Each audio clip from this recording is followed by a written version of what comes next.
Selamat datang di channel saya.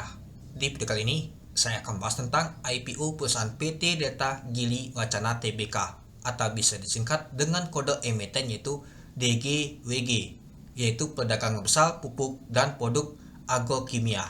Ini adalah perusahaan pupuk ya teman-teman ya, perdagangan besarnya. Nah, kita lihat teman-teman perusahaan ini apakah cukup menarik atau tidak. Oke, kita lihat dulu untuk ringkasan perusahaan emiten ini. Perusahaan berdiri pertama kali pada tahun 2001 sebagai perusahaan yang bergerak dalam bidang agrokimia. Pendirian tersebut ditandai dengan mulai dipasarkannya produk pestisida dengan merek Superlemo. Setelah sebelumnya hanya menjalankan kegiatan penjualan, perusahaan meningkatkan aktivitasnya dengan kegiatan bottling pada tahun 2005 dan ditingkatkan kembali dengan kegiatan mixing dan bottling di fasilitas produksi baru yang terletak di Jababeka 3, Bekasi yang dimulai pada tahun 2009. Seiring dengan respon pasar yang baik terhadap produk-produk perusahaan, maka perusahaan merasa perlu untuk mendirikan kegiatan usaha distribusi internal pada tahun 2010 sebagai bentuk penguatan rantai pasok dan upaya menjangkau pasar yang lebih luas di seluruh wilayah Indonesia. Pada tahun 2011, perusahaan mulai melebarkan sayap bisnisnya di bidang agro input dengan mulai memperdagangkan pupuk NPK impor. Dalam rangka mengurangi ketergantungan penuh kegiatan produksi perusahaan dengan bahan baku atau bahan aktif impor untuk produk-produk agrokimianya, di tahun 2023 perusahaan mulai membangun pabrik karbamasi di Cikande, Banten. Tidak hanya untuk memenuhi kebutuhan internal, kapasitas produksi yang disiapkan nanti juga untuk memenuhi kebutuhan ekspor. Untuk alamat emiten yaitu di Gedung DGW Group, Jalan Agung Karya 6, Komplek A, nomor 7, Kelurahan Papanggo, Kecamatan Tanjung Priok, Kota Administrasi Jakarta Utara 14340, Provinsi DKI Jakarta. Untuk situs pusat emiten ini yaitu di http://www.dgw.co.id. Nah, itu dia teman-teman untuk ringkasan perusahaan ini. Kalau kita lihat sih untuk perusahaan ini cukup lama ya teman-teman, sudah berdiri ya teman-temannya. Ya, ini perusahaan pupuk teman-teman itu. Nah, ini dia teman-teman untuk nama tuh perusahaannya teman-temannya. Nah, mungkin teman-teman pernah lihat atau pernah lewat teman-teman itu. Dan mungkin juga pernah kita temuin pupuknya nih teman-teman. Nah, mungkin kalau petani mungkin tahu ya teman-temannya pupuknya seperti ini teman-teman. Pupuk DGW-nya itu. Oke, kita masuk ke informasi perusahaan IPO. Jumlah saham ditawarkan adalah 1.666.666.700 lembar saham. Dari total saham dicatatkan yaitu 25%. Harga penawaran rentang dari 420 sampai 620. Dana diperoleh sekitar 700 miliar sampai 1 triliun. Untuk penawaran awal yaitu di tanggal 2 Desember tahun 2024 sampai di tanggal 16 Desember tahun 2024. Untuk penawaran umum yaitu di tanggal 2 Januari sampai 8 Januari tahun 2025. Untuk pencatatan saham yaitu di tanggal 8 Januari tahun 2025. Untuk pencatatan saham di Bursa Efek Indonesia di tanggal 10 Januari tahun 2025. Untuk underwriternya yaitu OD, BRI Dana Reksa Sekuritas, lalu AHA, Sinan Sekuritas Indonesia, dan yang terakhir adalah IP, Samuel Sekuritas Indonesia, masuk ke papan utama. Nah, kalau kita lihat sih untuk informasi perusahaan IPO ini jumlah sahamnya tuh lumayan jumbo juga ya teman-temannya, 16 juta lot dengan rentang harga yang agak lumayan juga teman-teman. Jadi dana deploy itu lumayan juga dari 700 miliar sampai 1 triliun itu. Nah, kalau kita lihat untuk penawaran awalnya atau boardingnya tuh lumayan lama ya, sampai 2 minggu. Ya kemungkinan besar sih dan ini mencari stand berbayar atau mau menyerap untuk dananya ini. Nah, untuk penawaran umum dimulai di tanggal 2 Januari teman-teman. Ini saya penasaran banget ya. 2 Januari artinya sudah masuk ya teman-temannya. Nah, di tanggal 2 Januari sampai di tanggal 8 Januari tahun 2025. Nah, ini di tahun baru ya teman-temannya. Awal tahun kita akan masuk ke cuan ya teman. Dan untuk pencatatannya nanti di tanggal 10 Januari tahun 2025.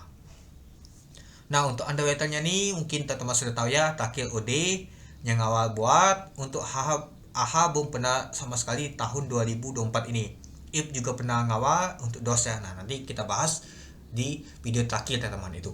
Oke, kita lanjut dulu ke rencana penggunaan dana ini. Yang pertama, sekitar 54,7% akan disetorkan perusahaan kepada PT Fertilizer Inti Teknologi dalam bentuk penyertaan modal yang akan digunakan untuk yang A-nya sekitar 82,3% digunakan untuk pemenuhan modal kerja, untuk rencana pembelian bahan baku untuk pembuatan pupuk. Nah, ini pupuknya teman-temannya, nah, bahan bakunya. Nah, teman-teman bisa lihat sendiri. Lalu yang B-nya sekitar 17,7% digunakan untuk rencana pembayaran sebagian pokok utang kepada PT Bank Permata Tbk. Nah, ada juga bayar utang ya teman-temannya. Nah, yang keduanya sekitar 8,9% akan disetorkan perusahaan kepada PT Dharma Guna Wibawa dalam bentuk penyertaan modal yang akan digunakan untuk rencana pembayaran sebagian pokok utang kepada PT Bank Cimniaga Tbk, PT Maybank Indonesia Tbk, dan PT Bank SMBC Indonesia Tbk. Nah, nyata dia ini mau bayar utang juga teman-teman. Tapi kalau kita lihat sih, kalau memang IPO Jumbo itu rata-rata sih ada bayar utang sebagian itu. Tapi ini kecil ya bayar utangnya itu. Lalu yang ketiga sekitar 3,1% akan digunakan perusahaan untuk yang pertama 43,9% digunakan untuk pemenuhan modal kerja perusahaan. Nah, seperti pembelian bahan baku, nah pembuatan pestisida, ini dia teman-teman. Lalu yang B-nya sekitar 29,8% digunakan untuk belanja modal dalam bentuk pengembangan tahap 2 untuk penambahan fasilitas lini produksi pada rangkaian sistem karbamasi pabrik pestisida perusahaan yang berlokasi di Cikande, Banteng. Nah, ini dia teman-teman. Lalu yang C-nya sekitar 26,3% digunakan untuk rencana pembayaran pokok. Nah, nyata bayar pokok lagi teman-temannya untuk bayar utang lagi, yaitu di PT Bank UB Indonesia dan PT Bank Cimniaga Tbk. Lalu yang keempat sisanya akan disetorkan perusahaan kepada PT Semesta Alam Sejahtera dalam bentuk penyertaan modal untuk pemenuhan modal kerja PT Semesta Alam Sejati yang digunakan untuk rencana pembelian bahan baku pembuatan peralatan pertanian antara lain seperti, nah ini dia teman-temannya untuk bahan-bahannya. Nah, jadi kalau kita lihat sih masih cukup menarik teman-teman. Memang bayar utangnya ada, tapi ini ada juga untuk ekspektasinya teman-teman, untuk modal kerja, penyertaan modal kerja, dan juga belanja modal teman-teman itu. Oke, kita lanjut ke struktur pemegang saham. Sebelum IPO nilai nominalnya yaitu 100 per saham. Kita lihat dulu, nyata ada dua pemegangnya teman-teman, si David dan juga PT Argo Jaya Mandiri, lalu masyarakat. Nah, kalau kita sih nyata dia ini dari David ini yang dijualnya teman-temannya. Nah, jadi untuk jumlah yang akan di stok penuh ada sekitar 6,6 miliar. Lumayan juga ya teman-teman itu. Oke, kita lanjut lagi ke pembatasan atas saham ini teman-teman. Ya, seperti biasa sih, kalau kita lihat sih berdasarkan POJK nomor 25 tahun 2017, semua pihak yang memperoleh saham perusahaan dengan harga pelaksanaan di bawah harga penahan umum perdana saham dalam jangka waktu 6 bulan sebelum penyampaian pendaftaran ke OJK, maka pihak tersebut dilarang mengalihkan sebagian atau seluruh saham perusahaan yang dimilikinya sampai dengan 8 bulan setelah pernyataan pendaftaran sehubungan dengan penahan umum perdana menjadi efektif, yaitu lock up periode. Nah, dalam hal ini si David Yauli dan juga PT Argo Jaya Mandiri memperoleh tambahan saham dari teman-temannya. Nah, selanjutnya kalau kita langsung di sini teman-temannya, David Yauli dan PT Argo Jaya Mandiri telah menyatakan tidak akan mengalihkan baik sebagian maupun seluruh sahamnya. Nah, masing-masing dalam waktu 8 bulan ketika nama itu pendaftaran penahan umum menjadi efektif ini teman-teman, itu dia. Nah, jadi kalau kita lihat teman-temannya, dia nggak boleh mengalihkan keduanya nih. Ya, artinya anggap saja sih di lock up ya teman-temannya seperti yang dijelaskan tadi itu. Oke, kita lanjut. Nah, ini adalah struktur hubungan kepemilikan perusahaan teman-teman. Ini si David Yauli tadi. Nah, lalu ini dia teman-teman PT Argo Pesadanya. Lumayan juga teman-temannya susunannya. Nah, ada banyak juga nih. Itu. Dan juga ini anak-anaknya tadi teman-teman yang di nama itu penyertaan modal dan juga bayar utang tadi itu. Ya, jadi kalau kita sih untuk pengendalinya nih ya si David Yauli nih itu. Oke, kita masuk ke laporan posisi keuangannya teman-teman. Ini dalam bentuk jutaan rupiah teman-temannya. Nah, jadi disingkat saja dia. Kalau kita lihat sih untuk jumlah aset lancarnya dari tahun 2001 ke tahun 2022 meningkat, di tahun 2023 sedikit menurun, di tahun 2024 meningkat lagi. Untuk jumlah tidak lancarnya untuk asetnya dari tahun 2001 ke tahun 2022 meningkat, 2023 meningkat lagi, di tahun 2024 meningkat. Jadi kalau kita lihat untuk jumlah asetnya dari tahun 2001 ke tahun 2022, 2023 dan di tahun 2024 dari tahun ke tahun mengalami peningkatan dia. Untuk liabilitasnya dan ekuitasnya teman-temannya kita lihat dulu. Untuk nama itu hutang jangka pendeknya. Dari tahun 2001 ke tahun 2022 meningkat, di tahun 2023 meningkat lagi, di tahun 2024 meningkat. Lalu untuk jangka panjangnya kalau kita lihat sih dari tahun 2001 ke tahun 2022 nyata meningkat, di tahun 2023 meningkat juga. Nah, di tahun 2024 dia mengalami penurunan. Jadi, kalau kita lihat sih untuk utangnya dari tahun ke tahun mengalami peningkatan dia. Untuk jumlah ekuitasnya kalau kita sih dari tahun ke tahun juga mengalami peningkatan ya. Itu. Ya, kalau kita lihat sih untuk utangnya ini agak lumayan juga ya teman-teman itu. Oke, kita lanjut ke laba rugi dan penghasilan kompresif lainnya. Ini dalam jutaan rupiah juga. Nah, kalau kita lihat sih untuk penjualnya dari tahun 2001 ke tahun 2022 meningkat. Di tahun 2023 meningkatnya itu sangat drastis. Coba kita bandingkan di tahun 2023 ke tahun 2024. Nah, nyata di tahun 2024 agak sedikit menurun ya teman-temannya itu.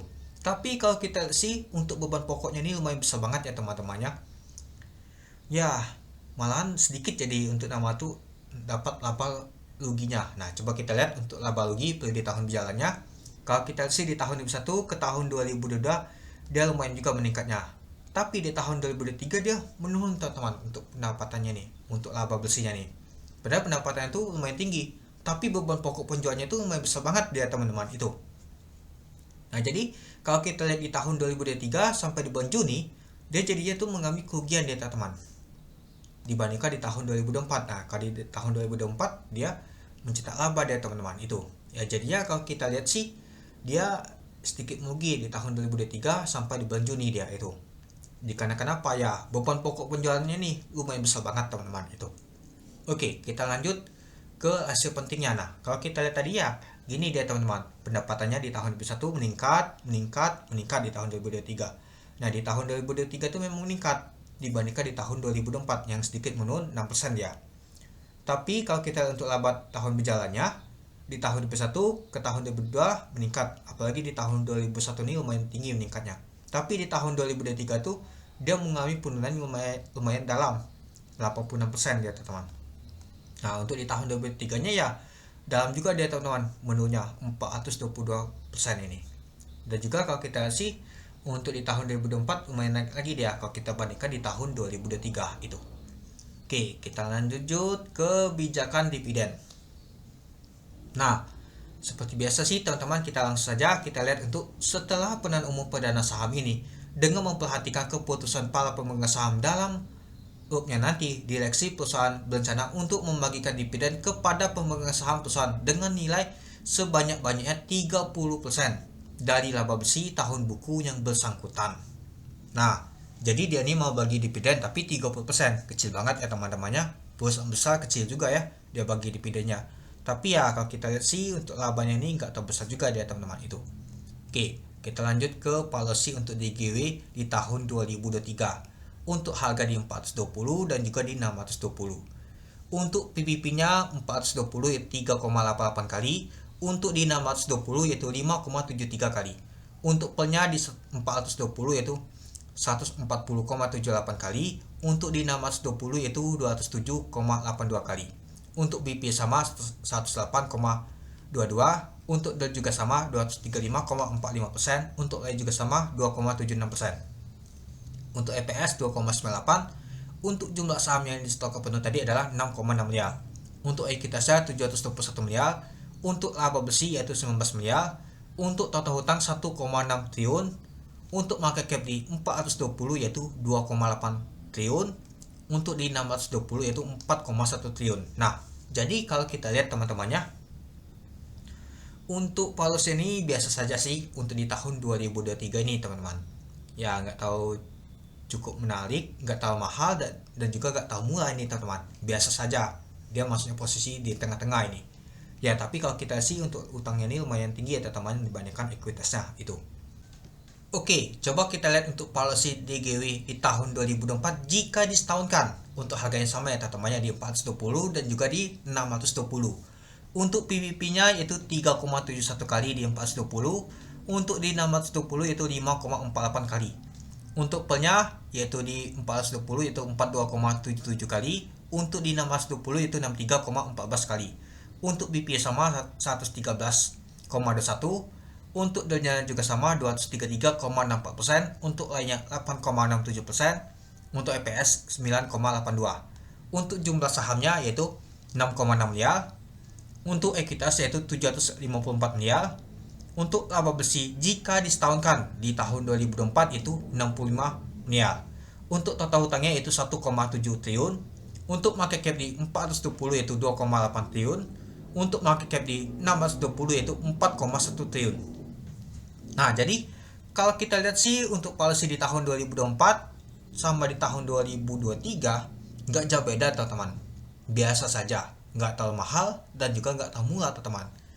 Ya mungkin bisa lah ya teman-teman naik ya teman-temannya, naik ya kalau ala sih mungkin kalau Banda mau digoreng teman-teman itu. Ya kalau kita sih yang agak ini utangnya teman-temannya dannya lumayan tinggi juga 233,64% itu. Kayaknya lainnya sih biasa saja sih itu. Oke, kita masuk ke simpulan. Yang pertama, kinerja perusahaan saham DGW dari tahun 2001 ke tahun 2024 selalu meningkat dari segi pendapatannya. Yang kedua, tujuan penggunaan dana digunakan untuk penyertaan modal, bayar hutang, modal kerja, dan juga belanja modal seperti yang kita lihat tadi teman-teman itu. Yang ketiga, untuk underwriter dari IPO saham DGW adalah OD, AH, IP. Yang baru ngawal underwriter OD bisa buat satu kali A teman-teman. Kita baru lihat di tahun 2024 di bulan November ini teman-temannya, ternyata si OD aja bisa satu kali A deh teman. Dia ngawal IPO saham buat deh teman. Lalu IP ngawal DOS deh teman. Terakhir 2 kali A, sempat begal dia teman-temannya, 3 kali A tapi bongkar, tapi kita sudah bisa cuan 100% teman-teman. Dan terakhir adalah underwriter AH, tahun ini belum pernah ngawal, sempat membawa IPO saham gua, ternyata ditunda. Track record terakhirnya bawa Suli tutup minus 4% merah.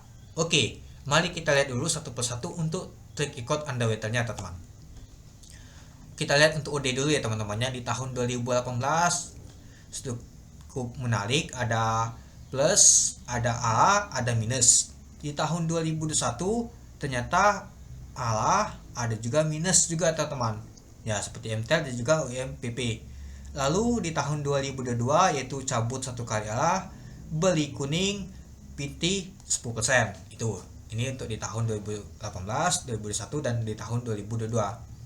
Di tahun 2023 cuan bisa 6 kali A, NNS 6%, AMN 3%. Itu di tahun 2023. Di tahun 2024 MSCA 15%, ONTD minus dia. Lalu buat satu kali A dia teman-teman. Nah, apakah di tahun 2025 nanti bisa ngawal IPO saham dibuat A teman-teman? Jadi track recordnya cukup menarik karena baru pertama kali untuk OD nih dia ngawal sendirian aja bisa A dia teman-teman. Tapi ya kalau kolaborasi pastinya banyak drama juga teman-teman.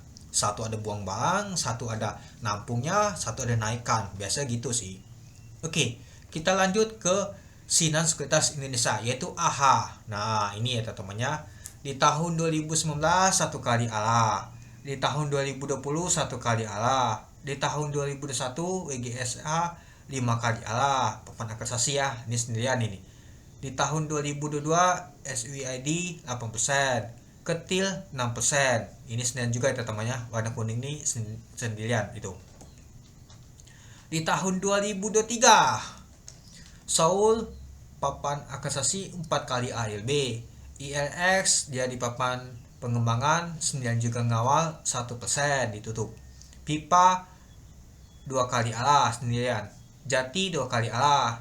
Maxi sendirian 3 kali ALB pas 15%. Inet 1 kali A. LMAX 1 kali A. Nah ini sendirian juga. LSCH 13%. AGES papan akresasi minus 5%. IOTF 1 kali A. Suli yang terakhir kali adalah dia ditutup di zona merah. Jadi ya kalau kita lihat untuk AHA ini bervariasi dia teman-teman. Di tahun 2023 tuh paling banyak dia ngawal IPO teman-teman. Tapi di tahun 2024 ini sepi banget. Malahan nggak ada sama sekali dia ngawal. Ternyata dia masuk ke tahun 2025 dia ngawal IPO lagi dia teman-teman. Ya kalau kita lihat sih bervariasi dia teman-teman. Biasa sih kalau AHA ini buang-buang di hari pertama biasanya. Tapi tergantung juga dia itu.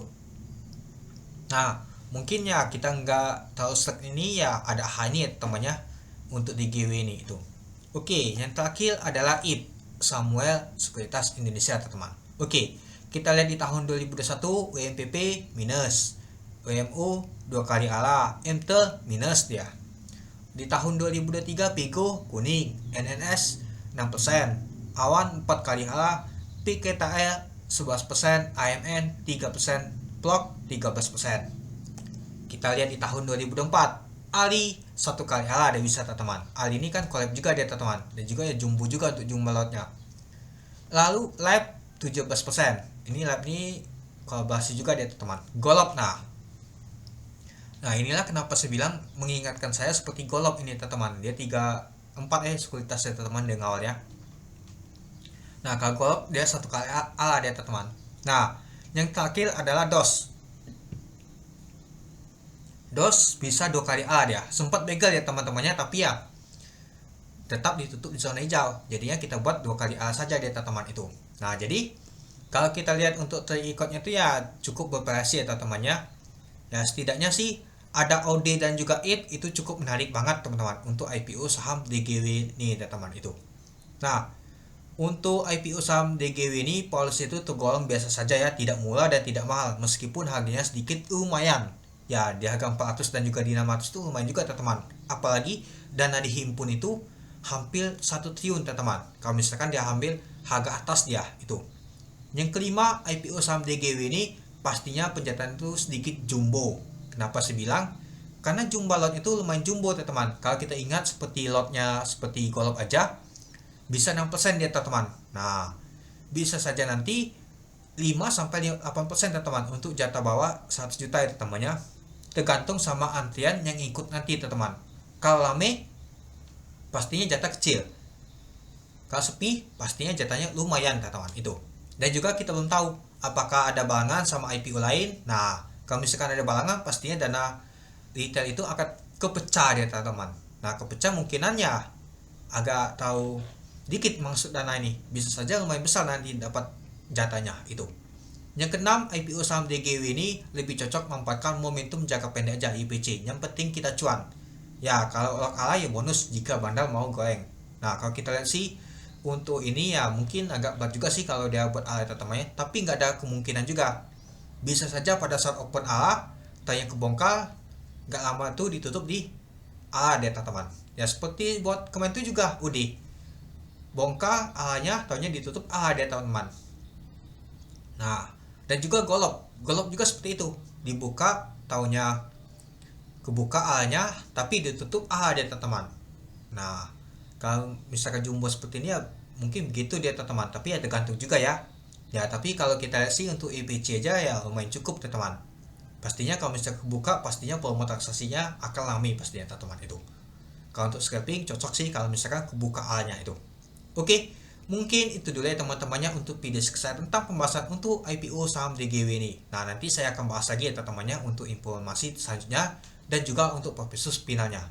Ini masih kita nunggu dulu siapa yang pegang paling banyak si underweight-nya, apakah OD, AHA atau IP. Kalau OD pastinya pembagian penjatahan nanti ya teman-teman itu. Oke, mungkin itu dulu ya teman-temannya untuk video saya. Oke, sekian dulu video saya. Terima kasih menonton. Salam cuan.